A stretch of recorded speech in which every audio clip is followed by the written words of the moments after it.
de que o processo deve servir para alguma coisa. Por que eu queria que vocês pensassem dessa forma? Porque isso enriquece bastante algumas discussões. Isso enriquece bastante algumas discussões. Por exemplo,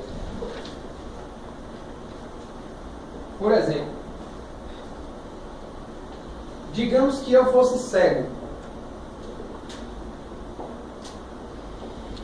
Mas apesar de cego, eu com esforço consegui comprar um cão-guia, que é um bem caro. É chato chamar um cachorro de bem, sobretudo para quem tem cachorro, né? E passa a ser membro da família. Eu mesmo odiava cachorro, minha mulher comprou um cachorro, eu agora adoro cachorro. Mas imagine uma pessoa que é cega e que tem um cão-guia. Imagine que essa pessoa responde a um processo que já está na fase de execução. Um cão-guia deve custar algo em torno de uns 8 ou 10 mil reais. Um cão-guia bom, bem treinado, aquele pastor bonito, lustrado, que sabe exatamente onde tem que levar a pessoa. E digamos que por qualquer motivo eu não tenha condições de pagar essa dívida, que já está numa fase de execução do processo civil. Cão-guia não está no rol de bens impenhoráveis, ou seja, não está naquele rol de bens em que o judiciário não pode atacar o patrimônio do devedor. Mas eu pergunto a vocês, será que dá para penhorar o cão-guia de um cego? Não. Cão-guia de um cego é um bem como qualquer outro. O cego pode até gostar dele, achar ele bacana e tal, né? Tem até um valor afetivo para ele, mas é um bem como qualquer outro. Mas, diga. Ele só tem um bem, né? Hã? Mas esse bem não é impenhorável, né? Ele não é impenhorável, é como a casa. A casa é impenhorável, a princípio. Eu vou dar um exemplo com casa também. Mas vocês percebem que o cão-guia... Ele precisa, mas eu também preciso do meu computador, né? Eu preciso do meu carro, mas é diferente. Ah, não é que você vai ter que salário. Eu vou dar um exemplo com salário. Calma. O cão-guia é o olho do cego. Imagine vocês e enxergar, para quem conseguiu comprar um cão-guia e por qualquer motivo no futuro passou a não ter mais condição financeira, é uma questão de dignidade. Enxergar tateando, né? Com o auxílio de um animal. Aí vejam, haverá choques em que a efetividade não vai conseguir vencer a dignidade humana. E eu não vou conseguir... Qual é o seu nome? Marivaldo. Eu não vou conseguir fundamentar isso dentro do sistema jurídico brasileiro simplesmente pela regra do artigo 620 do Código de Processo. Para fazer uma fundamentação jurídica robusta, eu vou ter que recorrer à dignidade humana, não tem problema nenhum. Então aqui a efetividade muitas vezes vai poder perder para a dignidade humana. Vou dar um outro exemplo.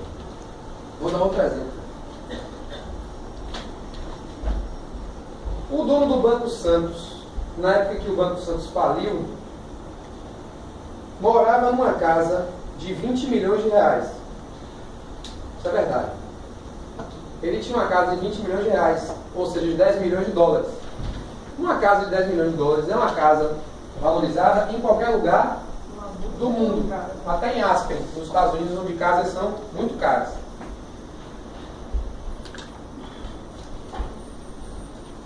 Existe uma regra que não está no CPC, está na legislação extravagante, mas cria uma impenhorabilidade sobre o bem de família.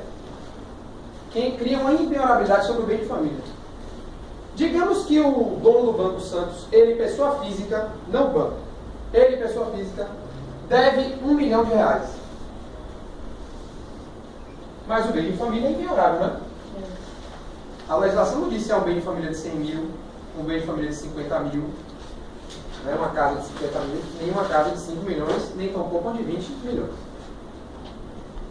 É razoável que uma pessoa que mora numa casa de 20 milhões dever 1 milhão na praça? É razoável? É razoável. Você acha razoável ele morar numa casa de 20 milhões e ficar devendo 1 milhão? Não. Não, sim.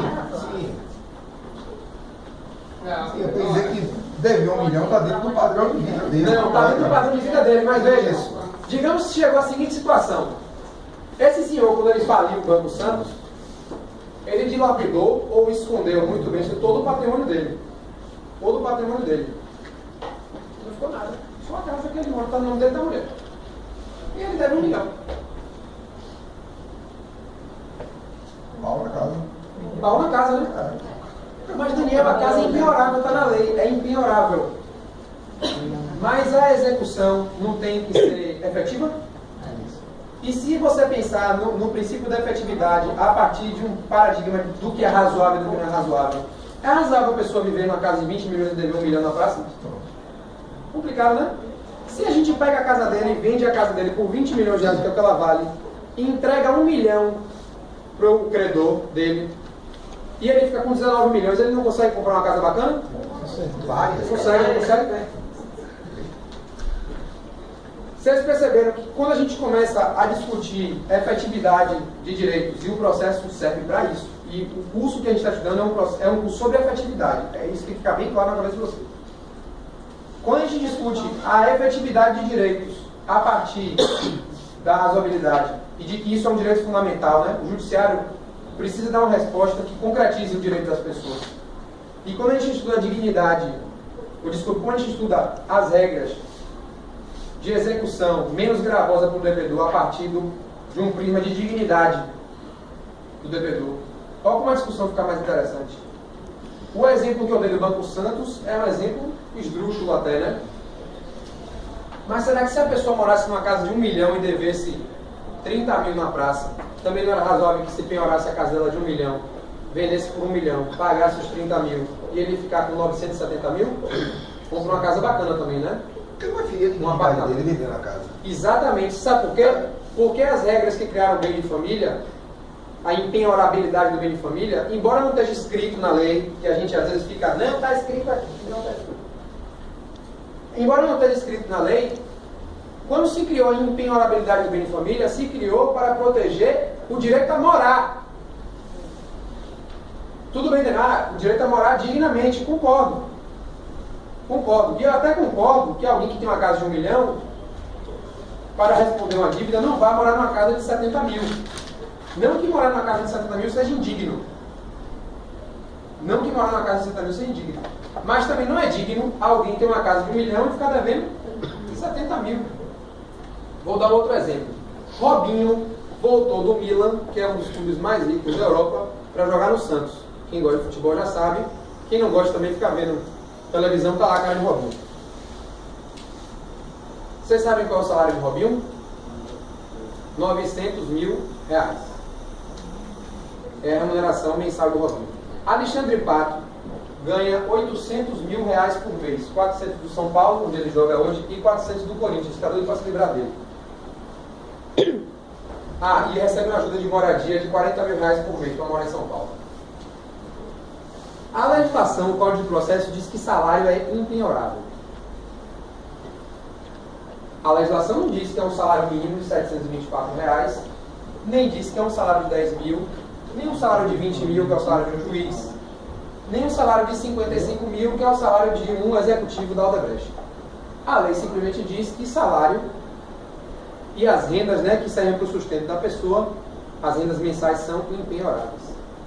Aí eu me pergunto, se Robinho dever 50 mil, porque ele saiu encaixaçado depois do jogo, que ele ganhou e fez um golaço, e saiu no Fantástico, pediu música, e bater no carro de alguém, esbagaçar o carro de alguém, e ficar devendo 50 mil, e por acaso ele não tinha seguro. É razoável que alguém ganhe 900 mil por mês e deva 50 mil na praça? Não é, né? Não é. A gente precisa entender as regras da execução dessa forma.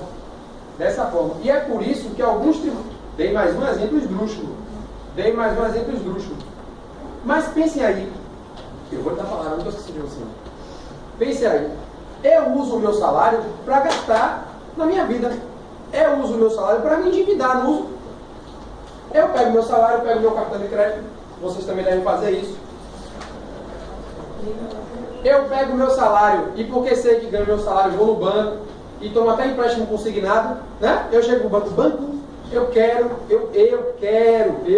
que você, banco, me dê 5 mil e fique descontando todo mês no meu contra-cheque, nessa continha cai aí, R$300 por 60 meses. Eu posso fazer isso.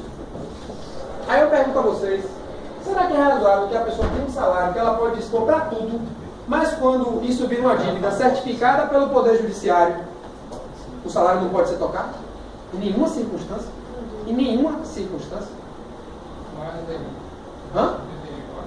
É razoável. Você tem o seu salário, você faz o que você quiser com ele. Se você quiser chegar na sinaleira e dar para a galera o salário todo, né? Se você quiser comprar um carro novo, se você quiser comprar roupas novas, se você quiser viajar, você faz o salário que você quiser.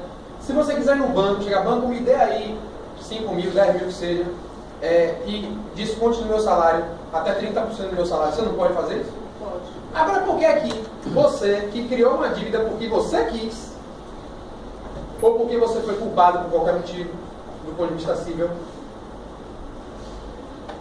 você tem essa dívida que foi reconhecida pelo Poder Judiciário, e aí, quando essa dívida é reconhecida pelo Poder Judiciário, o seu salário não pode ser tocado para nada, para responder por essa dívida. É razoável que isso seja levado a ferro e fogo? Achando que isso não é razoável, a Justiça do Trabalho começou a ponderar a coisa da seguinte forma. Vocês sabem que os créditos trabalhistas, eu não sou professor de direito do trabalho nem de processo do trabalho, tá? Mas o exemplo que eu vou dar tem a ver com o que a gente está falando. Vocês concordam que os créditos trabalhistas têm natureza alimentar? Tem, não tem? Tem. Vocês concordam que o salário tem natureza alimentar? A ideia da empenhorabilidade do salário foi a sua natureza alimentar. Aí o direito do trabalho começou a se deparar com a seguinte situação. Há devedores aqui na Justiça do Trabalho que são pessoas físicas.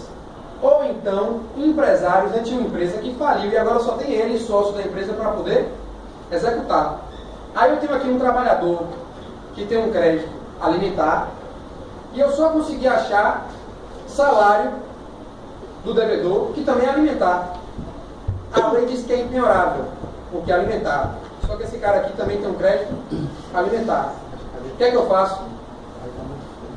Por ponderação, eu permito que um percentual da renda dessa pessoa sirva para satisfazer uma dívida que no passado ele mesmo fez. Isso surgiu no direito do trabalho com essa discussão, por serem créditos da mesma natureza, da mesma equivalência. Mas isso hoje está se generalizando aos poucos para o âmbito civil, no sentido de que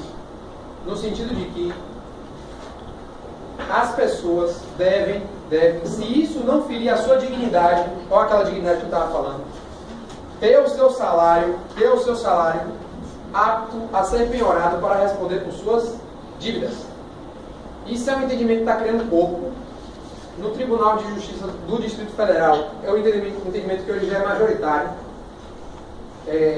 Nas turmas recursais da Bahia, são 5, 2 já entendem que o salário pode ser penhorado em até 30% para satisfazer a dívida. E eu acredito que esse é um entendimento que deve se generalizar, tá? A ponto de no futuro próximo virar até texto de lei. Até texto de lei. Um amigo meu pensou isso. Teve salário penhorado. Dono da empresa e bloqueou uma porcentagem de salário dele todo mês. O dinheiro já entra, já sai. Mas no direito do trabalho a discussão começou porque o crédito do trabalhador é alimentar e o dele também era alimentar. Mas no cível a coisa está sendo legitimada por outros meios. Por causa desse embate aqui que eu estou trazendo para vocês, direito à efetividade contra execução menos gravosa e dignidade do devedor. A gente tem que analisar isso numa balança, tá? E que nem sempre vai dar para cumprir a lei a ferro e fogo. Eu, Daniel, não sou um iconoclasta. Iconoclasta é aquele que destrói, né, as coisas. Eu respeito a legislação, tá? Eu acho que a gente deve cumprir a lei. Mas há circunstâncias em que cumprir a lei a ferro e fogo vai desrespeitar o direito do outro. Não é razoável dizer que 900 mil é para alimento. Não é razoável dizer, não, mas eu vou além. Não é razoável dizer que 3 mil é para alimento se você deu um calote na praça.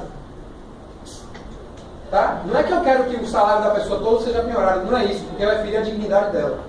Mas será que de 3 mil não dá para decotar dos 3 mil que a pessoa ganha por mês uns 400 até saldar a dívida? Pergunta.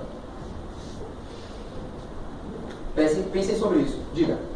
Não, é em relação ao salário, que é um bem ignorado. Certo. É uma situação que eu acompanhei, pessoas que eu conheço, amigas, e assim, eu vi o sofrimento dessas pessoas até o final. Elas tinham uma condição razoável, de média para alta, né? A empresa era uma escola, e com o passar do tempo morreu a pessoa que ficava à frente de tudo, de repente, depois foi assassinado uma das filhas, aí o filho foi embora, aí foi se desintegrando tudo.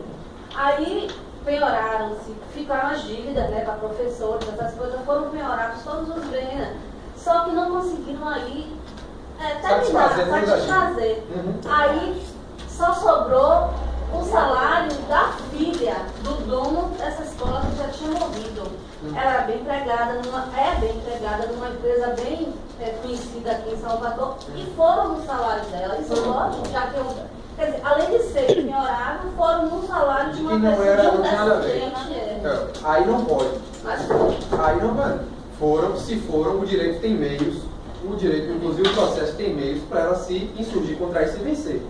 O que pode ter acontecido nesse processo aí é a filhota, desculpe o termo, a filha, ela era sócia da empresa que paga. Entendeu? Provavelmente é isso. E se for dívida trabalhista, aí o patrimônio dos sócios é invadido. Tá? É invadido.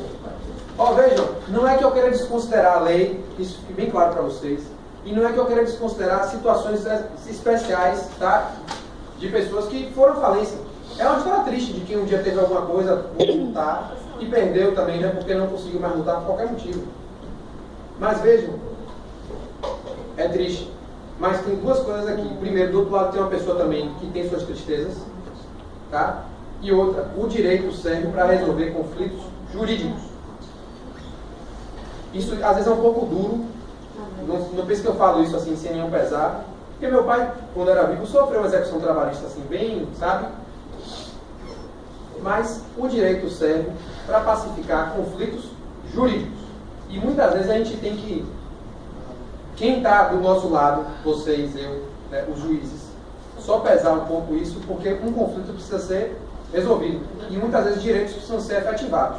É por isso que eu chamo vocês para pensar nessa balança. Efetividade, dignidade humana.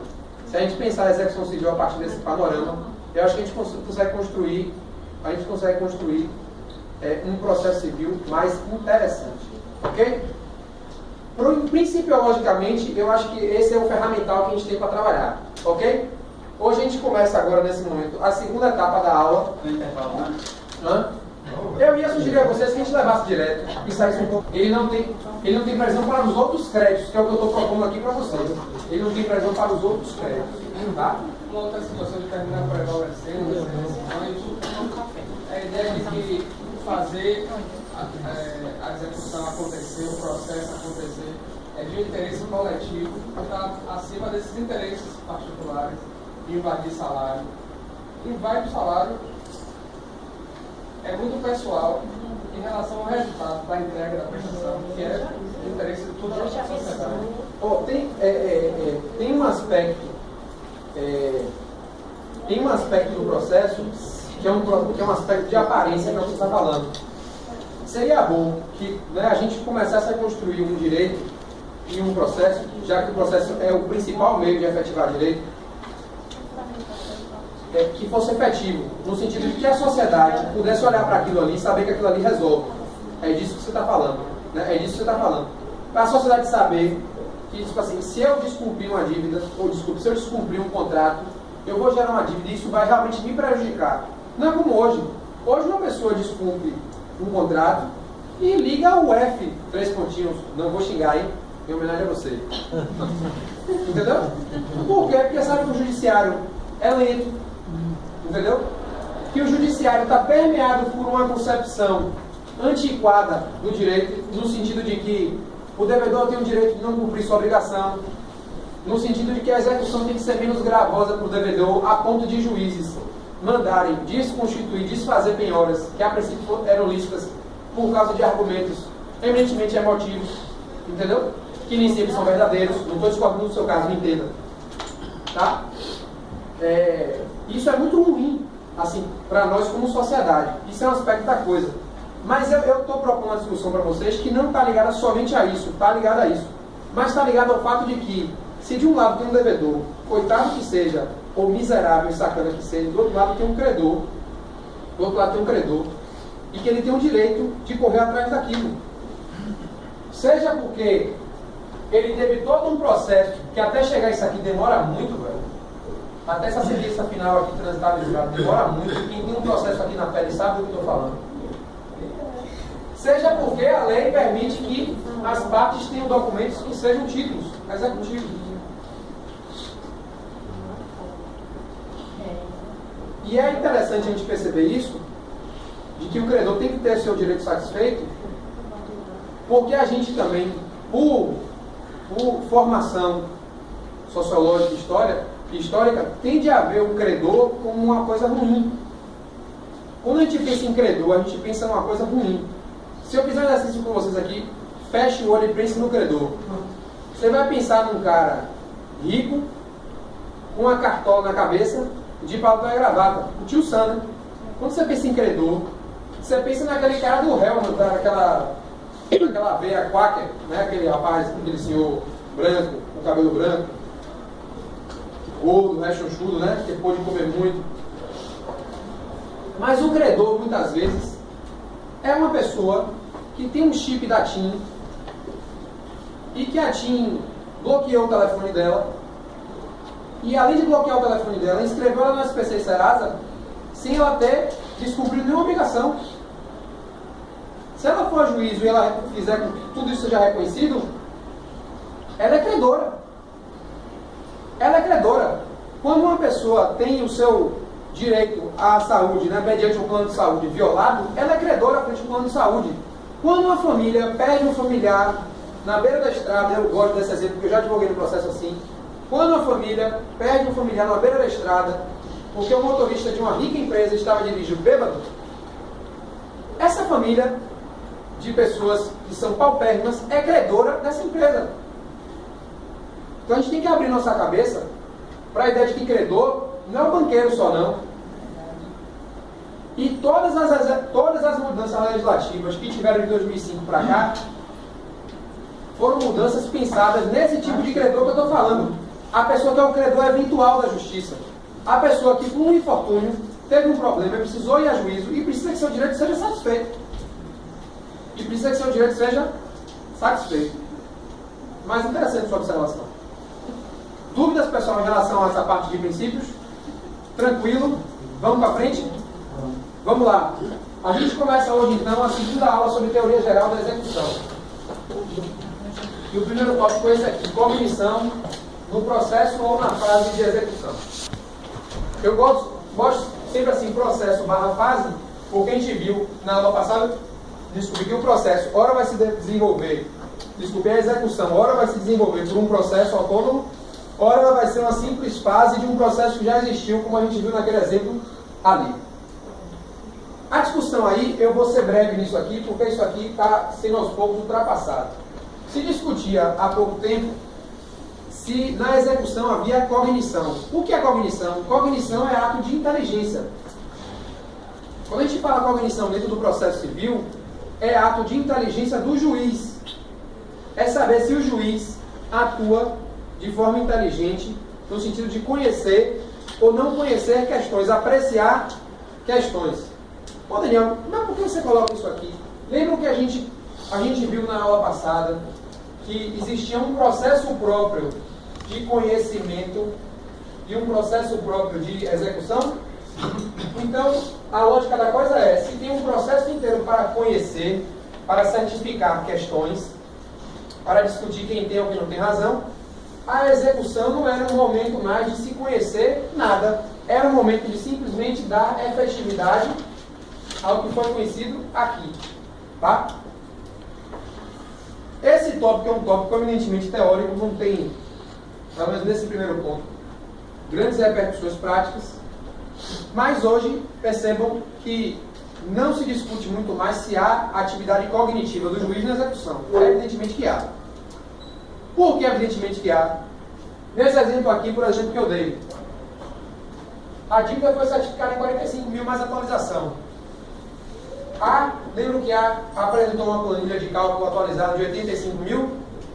Se B diz, opa, excelência, eu até devo, mas não é 85 não, é 62. Ele vai ter que ter ato de conhecimento ali?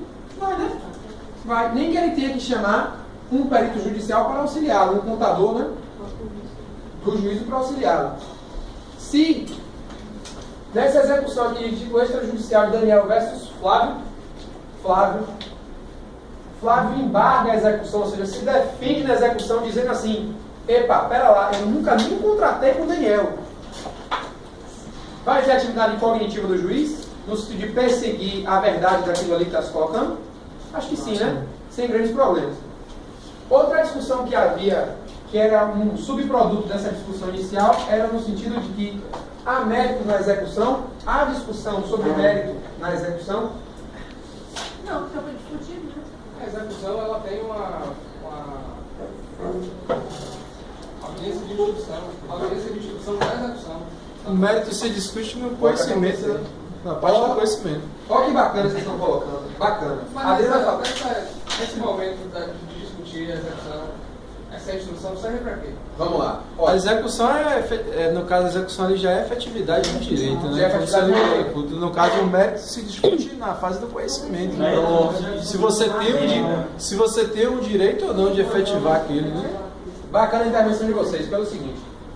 A Adriana disse, olha, não tem mérito na execução porque o mérito já foi discutido antes. Você disse a mesma coisa. Aí o colega fez